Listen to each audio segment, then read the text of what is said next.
heart, the pound of the wheel drumming in my brain. My dash is dusty, my plates are expired. Please, Mr. Officer, let me explain. I got to make another powwow tonight. I'll be singing 49 down by the riverside, looking for sugar, riding in my Indian car. Polka! Your head ahead, your head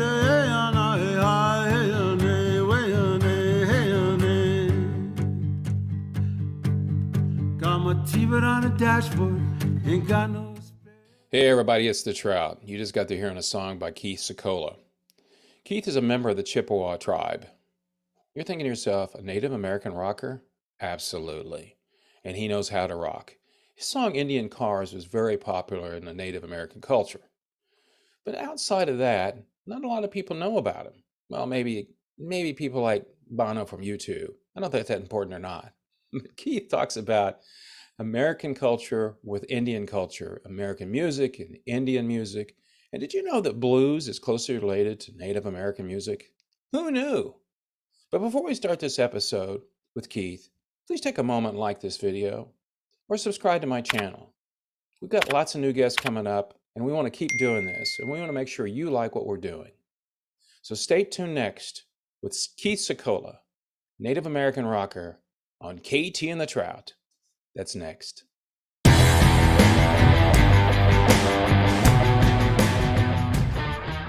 What's the tribe you're in?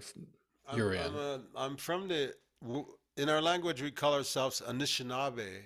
Okay. In English we're known as Chippewa. Okay. In the treaties we were signed, we're up in northern Minnesota, Wisconsin, and Michigan. We're the primary Great Lakes. Mm-hmm. Part of a confederacy that was up there with a couple other tribes, the Ottawa and the Potawatomi. We're similar to the Iroquois. You know, the Iroquois is just a confederacy of native tribes. It ain't one tribe. Okay. And the Iroquois Nation consists of 6 different tribes, similar to what we call the Three Fires, only I'm Anishinaabe, Chippewa Indian.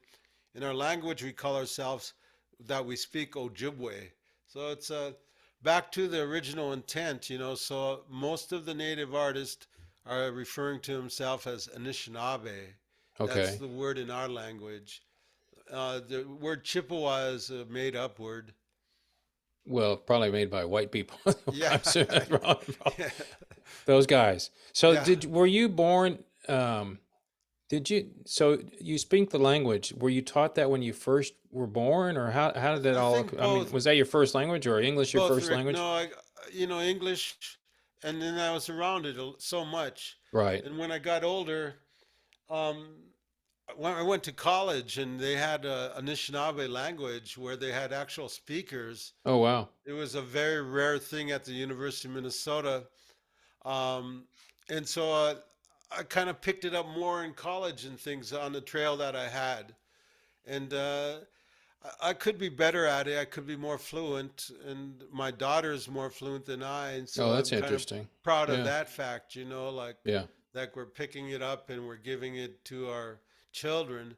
There is so much in our generation, Rick, as far as there's so much lateral oppression and all kinds of prejudice towards these kind of things. But I think by persevering and going through these things, you end up, you know, more fortified from the fire of those kind of things. Well, but the other thing that interests to me when and of course, and I'm going to tell people how I found you, because my wife was saying, how did you find this guy?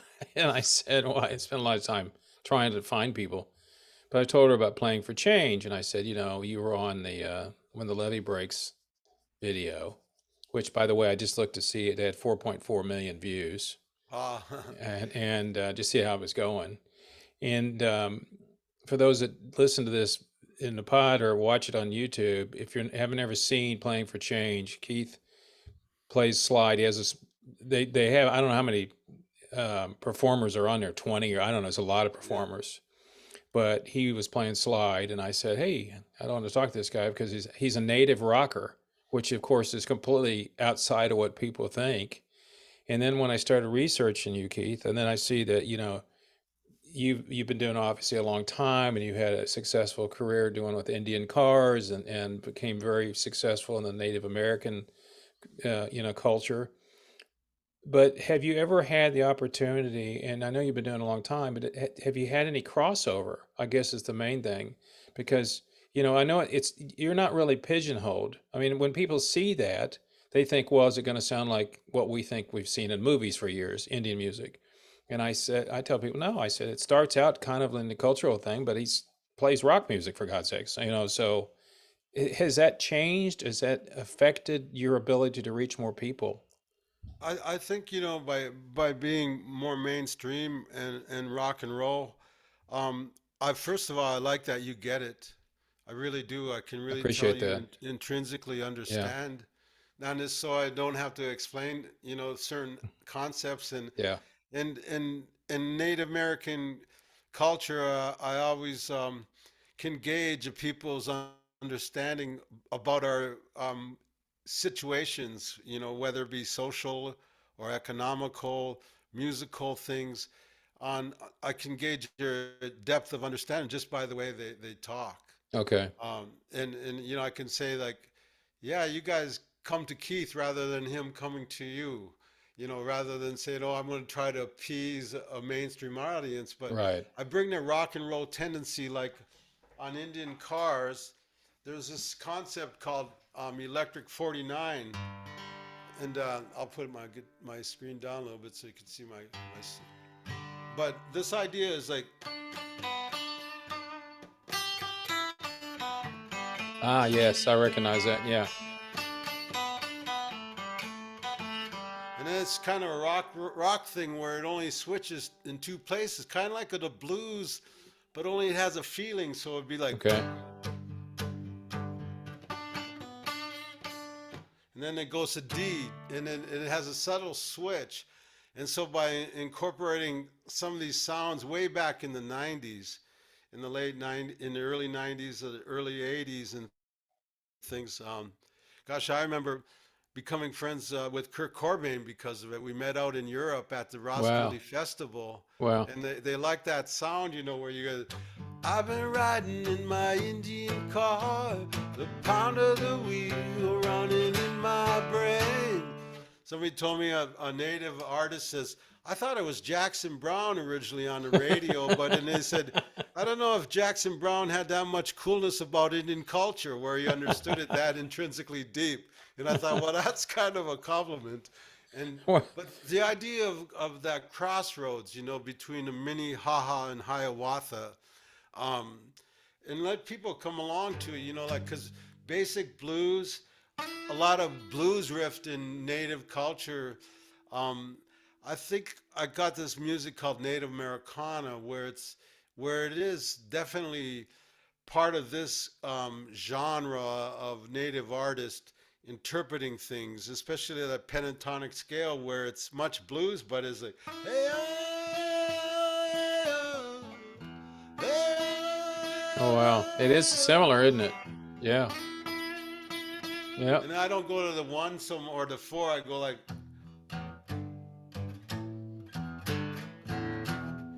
and I've developed a whole genre of songs around these blues riffs and these 49 riffs. The concept of this 49 where I played for you before, like, Right. there's a story of 50 Omaha Indians went to the Second World War, and 49 of them came back. And because of the panism in Indian culture, where say if you were from the Omaha tribe and I'm from the Chippewa, we can't speak our languages together, so we speak English, a panism, and Right. we use these Yeah. Yeah. melodies. And so all these social songs came from 50 years ago, 60 years ago, where natives were trading uh, ideas, trading musical genre, and they created this thing called 49. It's a spoof on a genre, but the 49 concept came from the 49 Indians that came back from the war, the Oh, Omaha wow. Indians, singing to that one fallen Indian, Uh, the one who didn't the make one, it the one that back. didn't make it back. So it's always a song of remembrance, and so is rock and roll, so is blues. Yeah.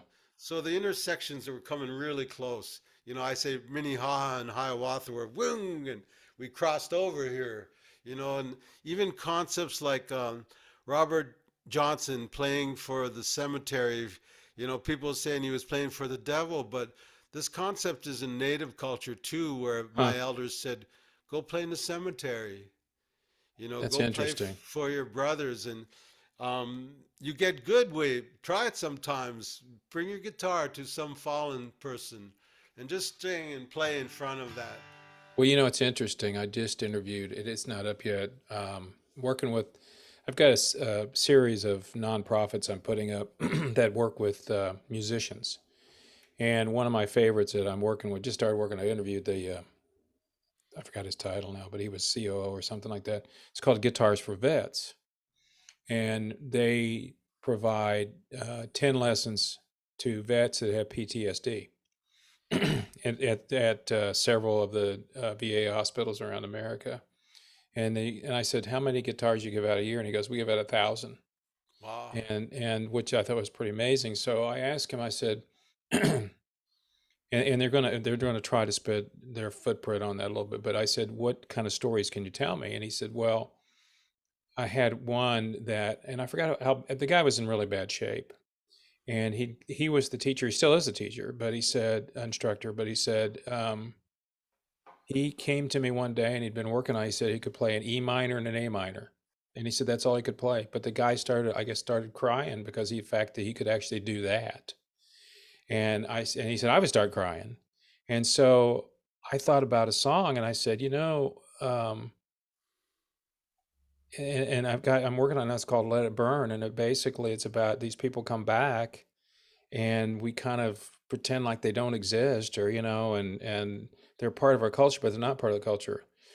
And it's called Let It Burn because he wants the memories to burn, get the memories out of my brain. And that all said, but I think that's the other part about your culture and what goes on in America. And we don't, I live in Texas, and right across the border is Oklahoma, where there's a lot of reservations. And Yeah. I know historically they put them there because it was like, let's find the farthest place, and the worst place we could put them. And you don't really hear much about, the Indian culture. And that's really one of the reasons I was intrigued by talking to you, Keith, was the fact that, um, unfortunately, my age group, baby boomers, we were all grown up on Indians bad, and they all talk stupid. And, they all wear their hair one way because that's the wigs they could wear during the movies. And I watched a lot of old Westerns. I just laugh when I see them. I'm going, oh, come on. It's Yeah. like, come on. Yeah, So, you get it. yeah, I get it. So, but and I think that, and I historically, I know that there's problems on reservation, high alcoholism, and you know, then money and low incomes and things like that. And we don't really, and I mean we the rest of America doesn't really hear much about it. We just, it's there, but we don't hear much about it unless there's a show made about the res. I used to watch Longmire, and Longmire was supposed to be, I forgot where he was, Mount Wyoming or something like that. And they were talking about you got to stay at the reservation because they have their own police and all that. And I used to work in the legal profession, and I know they have their own laws. It's still governed by the federal government, but everything's that. The point is, most people don't even understand all that. If they know anything about Indians, it's they go to their casinos. That's all. That's usually all that's all they know. And so I was really intrigued because the fact that you've been you continue to expand your knowledge, and like you said, you were talking about your daughter speaks the language better than you, which is kind of usually it's the other way around. And I don't want to see, even though I'll never speak that language, I don't want to see that stuff die off because it's part of North American history. Yeah, I And think it's so important that, like the whole spoof that I do a lot, a couple little brief songs that will really bring this point that you just made out. This song is a verse from Woody Guthrie. Is a Anishinaabe, Gi baba aya, I know that song. ogi wa bandan, ga ge ge gi she, gamskwa wa koka, gashkadanane, yakin gabi oshitamagoyan. Before I used to play with this elder singer named Floyd Westerman. He was on a movies, Dances with Wolves and things like that. But he would always spoof. He goes, "Let me translate that for you." And then he goes, "This land is my land. This land ain't Yeah. your land. Get off of my land. Go find your own." And people were just shocked, you know. And we say that as a joke. But it almost could gauge. You could That's gauge a funny. people's you could gauge a people's understanding on their laughter. If some of them couldn't laugh at it, they thought it was almost insulting Oh because it's, yeah. such an American anthem. And Wow. I've even done gigs with Arlo Guthrie, Woody's Yeah. son, and he Yeah. goes, "Woody would love that, Keith. My dad would love the way you Yeah. sing that, and so and then this other spoof I do, this song called Fry Bread. Fry Bread. It's a country song, and I'll share some of this with you. But in the middle part, I process it. I go, get everybody to be quiet, and sometimes I'll have children on the stage or adults like they're little pieces of dough, ready to rise. Oh, And then gotcha. Gotcha. Okay. I'll say, a long time ago, fry bread was illegal. You couldn't speak fry bread, or you couldn't ride a fry bread bicycle down Main Street. So the good people here at this Zoomcast had these illegal fry bread gatherings, and everybody was invited, and no one was turned away. And pretty soon, the state of Texas wanted a piece of the fry bread, so it placated the federal government into passing some fry bread laws, like the Fry Bread Removal Act and Yeah. the Trail of Grease. And then they hired military people like Colonel Sanders and Captain Crunch and Major Ripoff, and so it goes on and Did on they about, get it though, Keith? Did yeah. they get it? Oh, some of them do, but just the humor of it. But I think the relief that I see on Native people and people who really get it, just like I seen the smile on your face, that makes it worthwhile for Oh me. yeah. I mean, that was funny. But Yeah. let me ask you this. Okay. So you're a kind of a rock musician. Do you get pushback from your own people that, hey, you're not really a native, you're doing something you shouldn't be doing? In the beginnings, I think you always do because rock music there was an old expression that I don't like to use anymore, like the redheaded stepchild of Indian rock, Yeah. Yeah. oh, he's there. But I think now that we've normalized it so much, that was a lot of lateral oppression that I would get.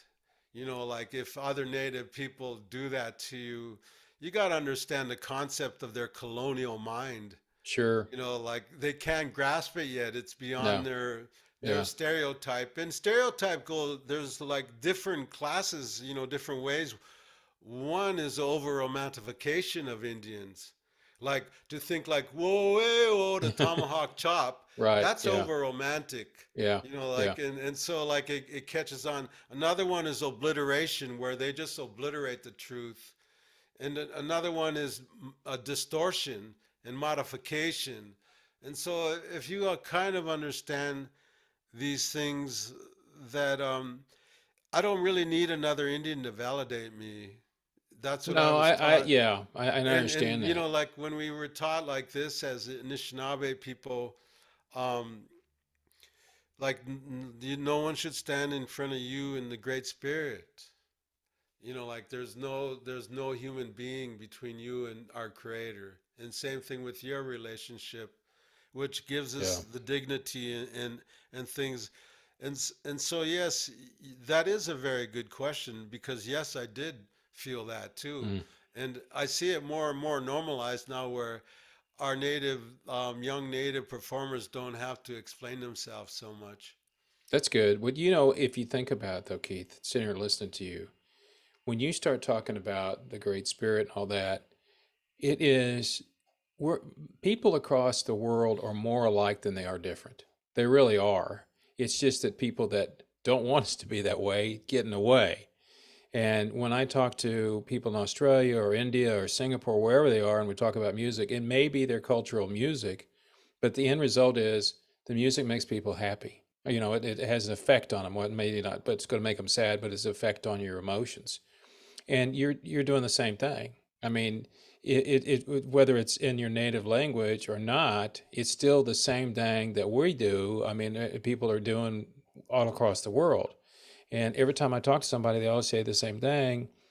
You know, if there was more music involved in the world, we probably wouldn't have as many problems, you know. And I know that's a simplistic approach to everything, but you know, I just like going in the Playing for Change video. That videos are more than just people from all the world. They're just showing you that people all over the world get, I mean, they're basically all the same. Culturally, they're different, but when you get them in the room and play the same music, or they add their, you know, you put your spin on it, they put their spin on it, their cultural. So basically, that's what they're really trying to do is, you know, tell that. And I think with you, when you play out probably, and you were talking about Bob a while ago, you know, more people need to be exposed to what you do.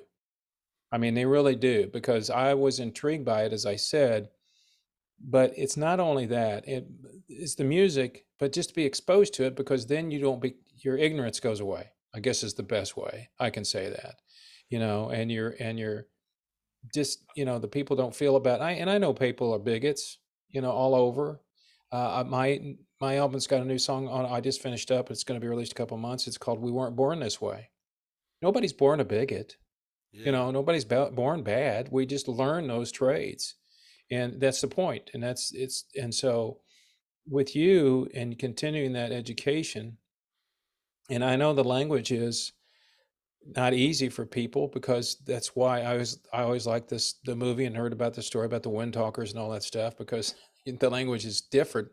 Right. Nobody It's could figure it out, and that's what makes it so great. And to me, I can't change history, nobody can, but why not we learn from that and learn more about Native Americans? You just don't hear about them. I mean, you see them in different parts of the United States, but you don't really hear about them. And so I just think we need to know more about the history, because really, as they say, I don't know who they are, the Native Americans were here before anybody.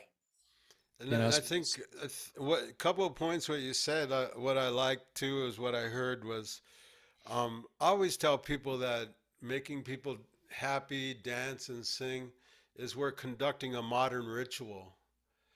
And I don't want to be like shamanic or anything or mystified, right? but Yeah, I am. We are, you know, like when we get people to dance and sing, sure. and you Yeah, can feel a healing. yeah, And like my good comedian, Native American friend Charlie Hill would always say, he was on Richard Pryor, he was on Johnny Carson, David Letterman, all these people. But he'd come into it and he goes, everybody in this room is all right. You know, like at his concert, he goes, everybody's in there is all yeah, right. He says, your ancestors were assholes. And then everybody, you yeah, know, like, okay, yeah, okay, let's, we're all into this together. And, you know, like using some of the humor. Because I think when you use humor and music and wit, you're at a higher taxonomy of learning. Like you're extrapolating yeah, thought up here so it's not so threatening. But if it's threatening your IQ or your being, you're not so open to it. And that's why music is a gateway to the soul. And, you know, I always, my good protest friend Floyd Westerman would say, oh, yeah, Keith, back in the day, we used to kick him in the shins with the truth, you know, like kick him in the shins with it. And yeah, he goes, but you're like a Pied Piper. You get them to yeah, follow you. And I yeah, say, you lead people gently to a brutal truth and let them come to their metaphysical understanding. Because I think that's where real dialogue and real change happens. And change really happens. Villains are the most notable in their change. When yeah. you can change Yep. someone who has a bigoted approach and to be more open, and all it is a smile, maybe. That's the only gateway. And say, okay, let's be brothers, you know, Well, sisters. And yeah, and music heals. And you were making a comment a while ago, because when people are listening, and why do people go to concerts? They want to be in a good. They want to be in a good mood, and they want yeah, to listen to music they know, and it becomes a giant collective of people knowing that song that the band is playing, or the performer, and all of a sudden you're one group. You're one group, and you all know that song. You all know what you're doing, and you're happy to be there. Maybe you had to pay $300 to go, but you're Yeah. still happy to be there. So, so, but at the end of the day, you leave, and what's most people do? Man, what a great concert that was. Yeah. And that, I mean, that stuff sticks with you. You're talking about your person you knew would kick you in the shin. Your shin will heal up. It'll go. That'll be. Maybe the hatred doesn't go away by that. And the music. Look, I got to see Jimi Hendrix live. I still remember every song he played. Wow. That was 50 years ago. Yeah. I still remember seeing him walk out. I remember doing. Why do I still remember that? It was because it was Jimi Hendrix, obviously, but it just burned into my soul of that. And so when people talk about music, and I mean, that's why you write music. That's why I write music. You want people to feel something when they hear it. And with yours, it's different, but it's not. You've got like you were showing me a while ago. It's kind of the same, but it's got the Yeah, a different little feel bit. to it. At the time of contact in America, like maybe more specifically at the time of the form of this country in the late 17th century, 1770s, and that, there were three genres of American music. One was the Caribbean genre, where a lot of the African and the Hmm. blues and came from, and the other was the Celtic, Mm. the Northern Yeah, European yeah. genres, and the other genre was the Native American genre, which was buried, but it wasn't totally buried. Um, it was there, and it was continued to be there, and I think it got absorbed into the other two genres. You can listen to old banjo music of the Appalachia, Hmm. and there are melodies are in there that are different than the Celtic melodies Hmm. because of the pentatonic scale and the Hmm. influence. I asked the singer from the old Crow Medicine show, Keach, I said, Keach, what do you think a Native Americana sounded like? And he says, Oh, Shenandoah. And it's an Indian word, and it's an Indian melody. That is true. That is an Indian And word. And I so never like, thought about that. It is. Yeah. and so this genre was, because of our histories, was obliterated, was romanticized, was distorted and modified, and they were kind of shoved in without giving us musical credibility. And so when anybody tells me about, oh yeah, you're playing rock and roll, you're not really Indian, I think, wow, you're pretty naive, to think like this little 10 years of your life you have an understanding of a musical giant of genres of music and people. And so it was there, and this is our job, is to uncover this past for America, because it's a beautiful genre, and I think it would help people appreciate our country even more. Like, I'll put an American flag out in the front of my yard, and it isn't Democratic or it isn't No, it's not. Republican. No, It's an American flag. it's It an doesn't American belong flag. to MAGA. It doesn't belong to Joe Biden. It doesn't No. belong to Trump. It Nope. belonged to my father, who fought in the war. Yeah. And so I want to bring this back to America, the proudness of who we are as a continent. And once they see the beauty of this country, it's part of us, of Americans. We don't have to deny this beauty anymore. We can become more beautiful. We can perfect our lives as Americans because of the in-depthness and the depth of our understanding. We can blossom like it takes 100 years for a pine tree to crown. We're like that. We're human beings. We Yeah. crown after a while. And Yeah. we're crowning right now. We're crowning. And so that's what I like to see, the beauty happen more. And so I know this is happening. I know the bigger picture of things. And I know that music is a lot of fun way to do it too. You could lecture, and I really have a lot of appreciation for the academics and the legal aspects of America. Right. And um and then you see even the arts and things. I know like it's changing people.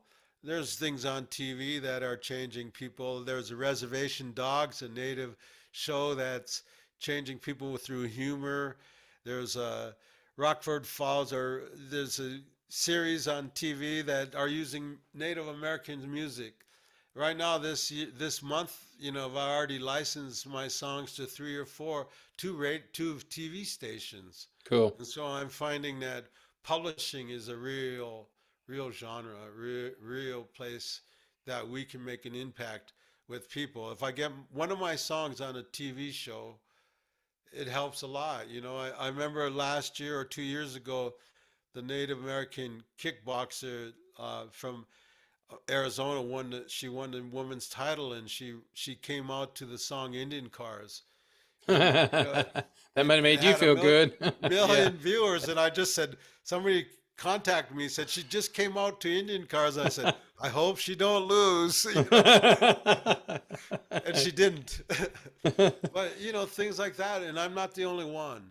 There's a lot of other native acts out there, and our minorities is the smallest of minorities of all American minorities, under 1% of the total population. Amazing, isn't it? So It- I know how valuable, Yeah. when people ask me to play, like how much it's taken me to get here, how much I'm really worth. And I don't let it bother me if they can't pay me my worth either. Well, so when it comes to what you see and so few people, what do you see that's coming up behind you though? Are there people that can continue on with this, with the music and do that? I mean, you obviously Yeah, influence yeah, people. You influenced her, yeah. and also I think the other thing that's interesting is you probably don't realize, we don't, none of us do, how much influence we have on people that we don't even know. I mean, had you even met that woman beforehand? No, you probably never met the No, kickboxer and all of a no, sudden she's playing your music and you're like, what? yeah. So, but so are you seeing, I know from my personal experience with people that even in the people nowadays, they don't study anything about even regular music. They don't know anything about history. I mean, if you mention people like Stevie Ray Vaughan or something, they don't even know who that is. They don't, who, and it's like, wow, don't you know the history of music? Or do you know who Count Basie is? Or do you know who Glenn Miller was? No, I don't know any of those people. Can they do something today? And so I hope that you've got people that you're influencing that can continue on with your banner You know, it, as you go on to the next level, so to speak. I think it was kind of funny because on the Playing for Change video, the Alice in Jane's Addiction drummer, he's been working with, I work sometimes with Howard Cohn. He was a manager for the Grateful Dead for Mickey Hart more. I know And who Mickey is. he's been Yeah. trying to get us together. And so came together on that video, on the Jane's Addiction drummer and I. And I think more and more of the influence. I see young bands. I just played in Albuquerque 2 weeks ago, and I was the headliner. But there was a lot of a young native blues singer from North Carolina named Charlie Lowry. She could just wail on a hand drum and sing the blues and Mm. guitar. There was there was a young Navajo singer, Dine singer from Arizona named Sage Bond, who plays like heavy metal, and she can sound from an opera singer to a Cookie Monster growl, and that's really weird when she starts singing like that. Sure. Yeah. People can't. It almost blows their mind because here's a stereotypical, very beautiful native woman, Yeah. long hair and turquoise, and then she kind of comes out and I love it, and I see more and more. I know there's band in playing in Las Vegas called Indigenous, and this one band called Cody Blackbird who covers my song Buffalo, and they do a really killer job of it. I'm having people cover my music all over, native people and non-native. One of the biggest pushes I had that helped me the mainstream was the Grateful Dead. Jerry Garcia liked Indian Cars, and so he had them play at the last, it's like from 92 to 95 to a lot of their opening, the shows. I Oh, that's remember cool. seeing them in Phoenix, and whoa, they got my music playing before the Dead came out. Artists, like all these labels are saying, how'd you do that? How'd you get the Dead to play? Because they Yeah. want their artist. Yeah, And sure they so do. what?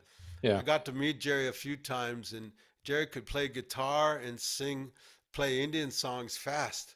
Like you could, yo, yo, yo, and Jerry could mimic that guitar and On the play it. guitar. Yeah.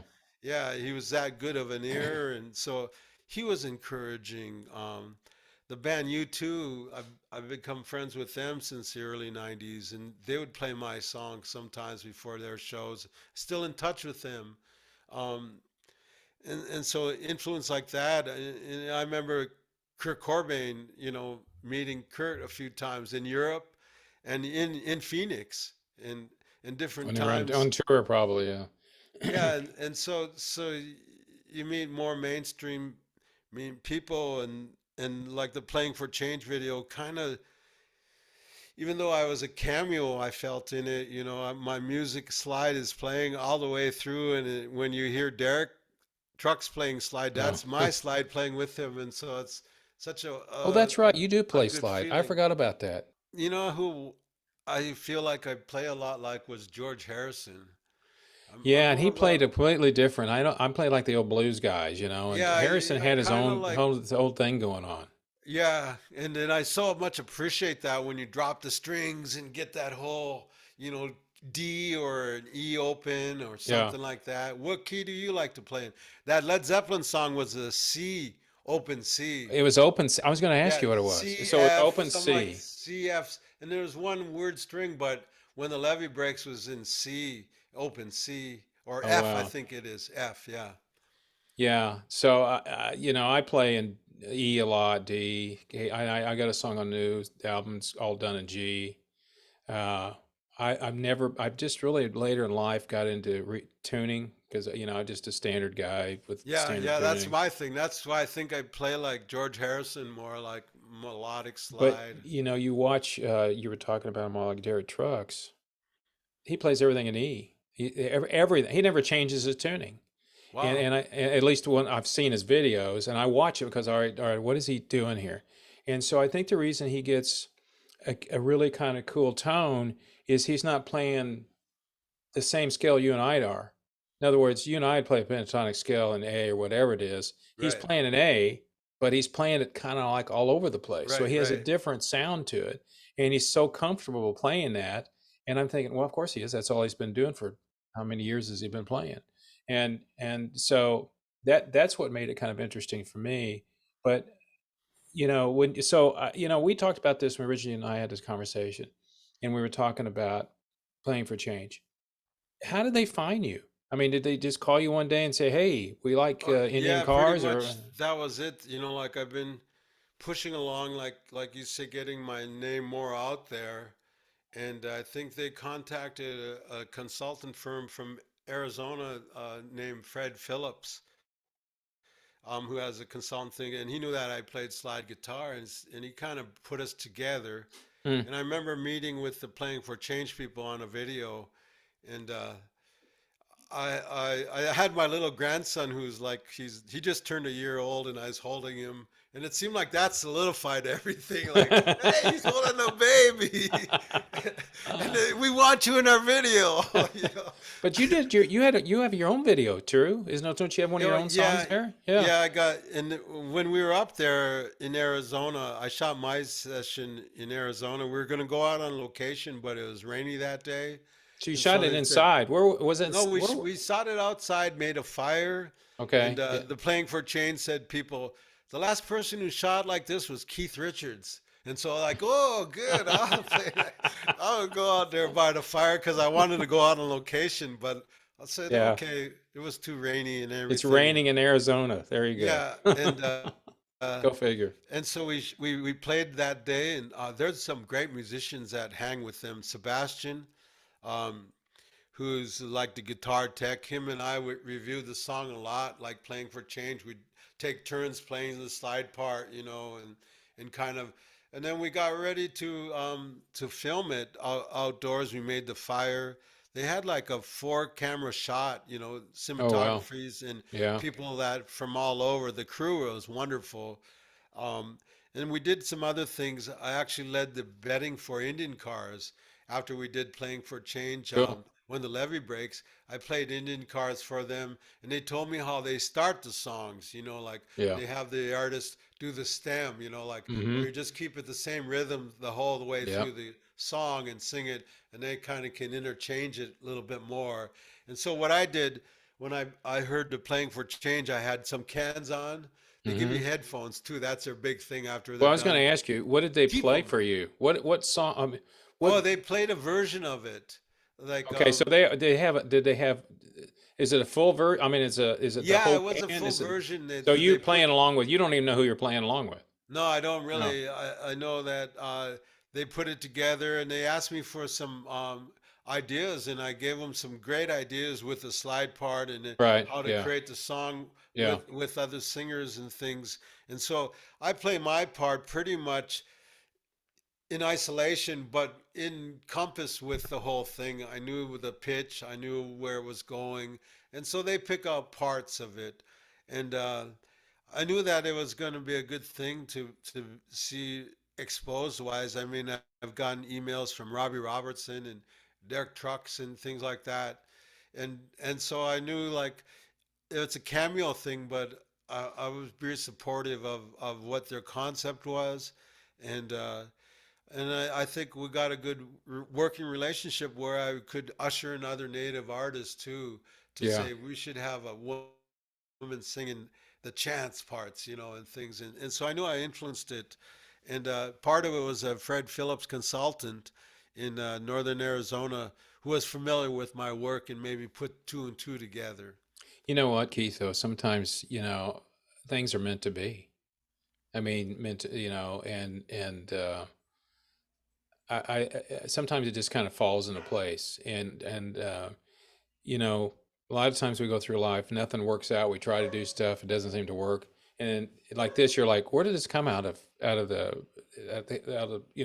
clear sky? But here's what I've always been a big believer in, and that is, if you help people and not wanting anything in return, you'll eventually get paid back, and you'll never know what that payback is, and that's not why you do it, but eventually something will happen, and you might go, okay, I don't know why I'm getting this stuff, but you've done a lot for your native culture to continue growing and making sure people know more about it. And sometimes these weird things like this, where they just call you out of the blue sky, can you play on this video? And you're like, what? Of course I Yeah. will. I mean, Well, so you, I don't look too mystically into it, but still sometimes things like that happen and they fall into place. And when I started this channel, I just, I've just persevered, and people go, well, how do you find these people? And I said, well, you ask them for one thing, and you put out a good product. But I said, second, it, when people, once they know what you're doing and they like what you're doing, they tell other people. well, I mean, Rick, you're an ethnomusicologist, is what you are, and what you're doing, and you're studying ethnic music, you're yeah, pushing it out, you're yeah, understanding the blues is your aficionado. yep, That's your expertise point, but you right, really are an ethnomusicologist and looking out. Let's get Mr. Secola on here. yeah, I got a story when I was a senior in high school. The year afterwards, Led Zeppelin was playing in Minneapolis, and it's northern Minnesota where I lived, about 220 miles from Minneapolis. And I got tickets because I really wanted to see Jimmy Page more than Robert. I wanted to see a slide guitar. you Actually, I wanted to wanted to see it, see him, yeah. You, and I you didn't wanted care to. about Robert playing as much. I got Yeah, it. I wanted to see a guitar Yeah, player, yeah, and I waited a long time for my friends. Two friends were coming from the high school friends, and a half hour went by, and pretty soon an hour, and I said, Dad, I think they left me, and so I had my dad give me a ride to the outside of town in Virginia, Minnesota, and I hitchhiked. I oh didn't wow, care. I hitchhiked all the way. I got a ride all the way down to Minneapolis. When I'm coming wow, off the on ramp, the a car from northern Minnesota, my same high school, only the older boys came and they see me walking down a ramp. Hey, Beta, what are you doing walking there? I say, I'm trying to yeah, go to Led Zeppelin. And they took me to the place where my tickets were. And, I didn't let it stop me. I didn't let no ride stop me. I didn't let unthoughtfulness stop me. And I seen Jimmy Page, you know, and it's a very ironic feeling coming closer to this, you know, with John Paul Jones and that Yeah, I was um, sitting there thinking, I said coming that would that be kind of a quantum. that would be kind of an interesting thing for them to know. Yeah, You know, especially well, Jimmy. I mean, yeah, Jimmy, you know, and I don't, I understand people's love for music. And I mean, you wanted to see him so bad, you went 200 and some miles to go see him.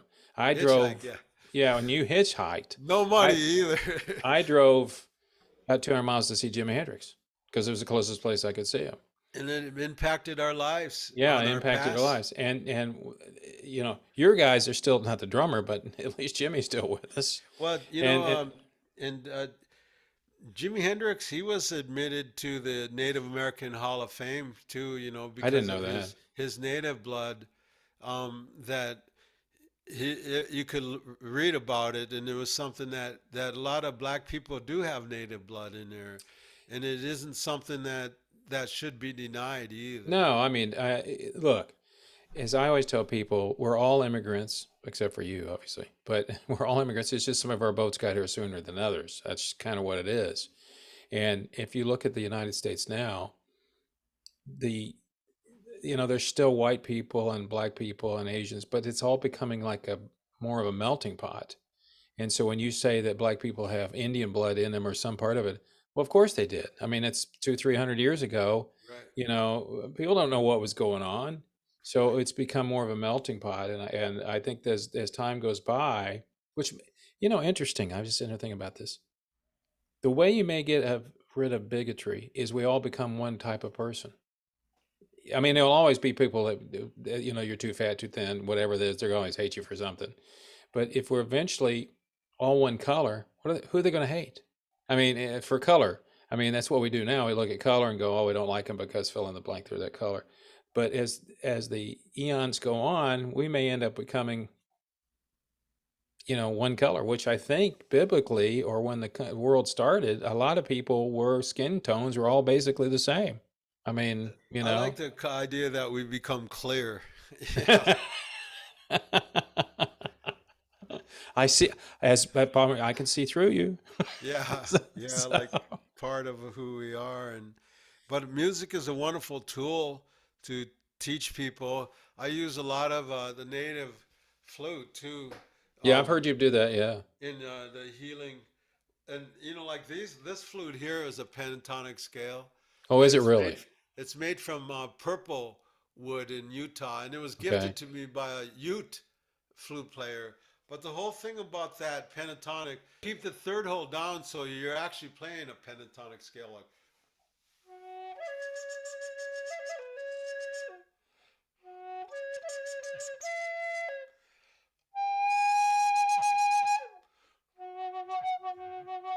So you play like a It's scale, and interesting. it's a blues scale too.